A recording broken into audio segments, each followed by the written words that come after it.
Euroregione News. ASP Daniele Moro.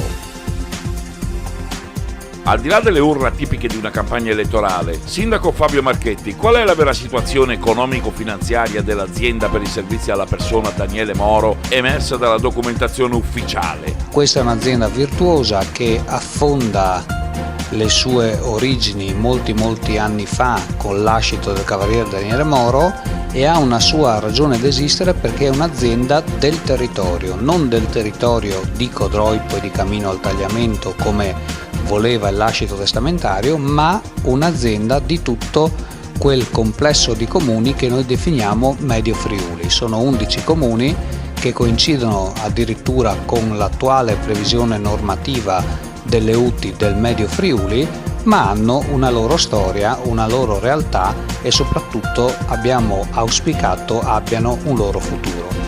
Perché parliamo di eccellenza? Perché ASP Daniele Moro oggi rappresenta un'azienda virtuosa, un'azienda che nel 2016 a PEF consuntivo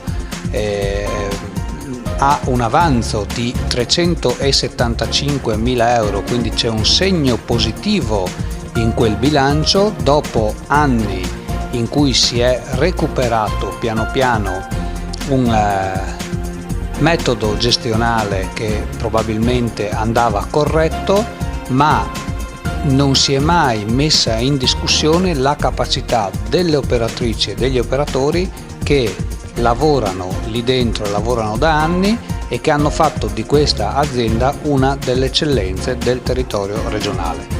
Tant'è che 11 consigli comunali all'unanimità hanno deciso ancora tempo fa di rinnovare fiducia e delega a codesta azienda per gestire anche tutta la parte dei servizi sociali che sono una materia estremamente delicata. Codroipo, lo ricordiamo tutti, ha perso l'ospedale, ha un distretto che sicuramente ha necessità di essere potenziato, ma necessita oggi di servizi sanitari e sociali efficienti. Avere questa gestione in casa, che non vuol dire in house, ma vuol dire qui sul territorio, significa non averla nell'azienda sanitaria 3, quindi fuori dai confini del territorio comunale del Medio Friuli, significa non averla fuori dai confini del comune di Codroipo gestita dalle UTI che hanno già difficoltà a gestire se stesse, ma significa delegare un'azienda virtuosa. Virtuosa perché lo dicono i conti. Oggi a unità di lavoro, a unità di prestazione costa molto meno il servizio offerto dall'azienda per i servizi alla persona Daniele Moro con una qualità superiore rispetto a chiunque altro. È una scelta che abbiamo fatto nel tempo, è una scelta che io stesso ho reiterato anche quando a governare quell'azienda c'era il centro-sinistra, è una scelta che noi oggi rivendichiamo come una peculiarità di questo territorio della quale andare fieri. Un dato di fatto: l'amministrazione comunale della città di Codroipo non è il sindaco Fabio Marchetti che sta ad alcuni simpatico e ad alcuni antipatico. Io sono il sindaco di tutti e ho ritenuto opportuno convocare una riunione indicendola il 6 di questo mese per venerdì 17, proprio perché in queste settimane, in questi mesi si fa un gran parlare della situazione dell'azienda per i servizi alla persona Daniele Moro. Questo è stato l'obiettivo della serata, guarda caso con un'altra serata coincidente per data ed ora e ospitata nei locali di proprietà dell'amministrazione comunale da parte di un consigliere regionale del territorio di Codroipo assieme all'assessore regionale alle autonomie locali. Reputo questo una cosa disdicevole dal punto di vista sia etico che politico che formale.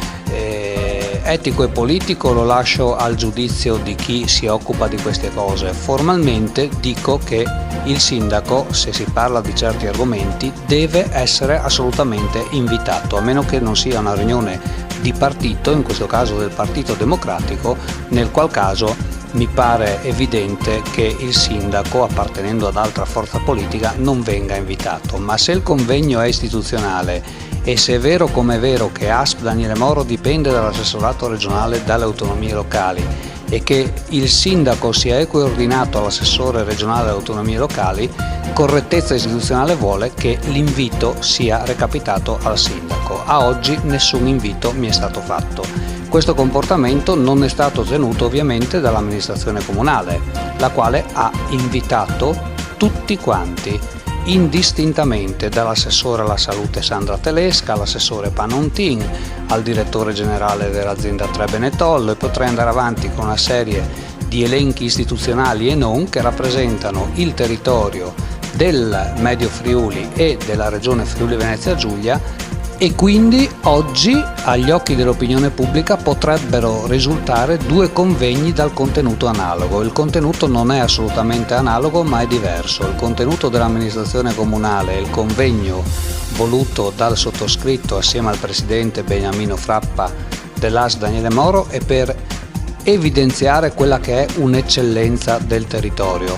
Dall'altra parte un consigliere regionale titola la propria serata "Salviamo l'ASP Daniele Moro". Io direi salviamola da Vittorino Boem e dall'assessore regionale e dall'attuale giunta regionale che ora se ne vada a casa. Dal Medio Friuli per Euroregione News, Marco Mascioni. Euroregione News.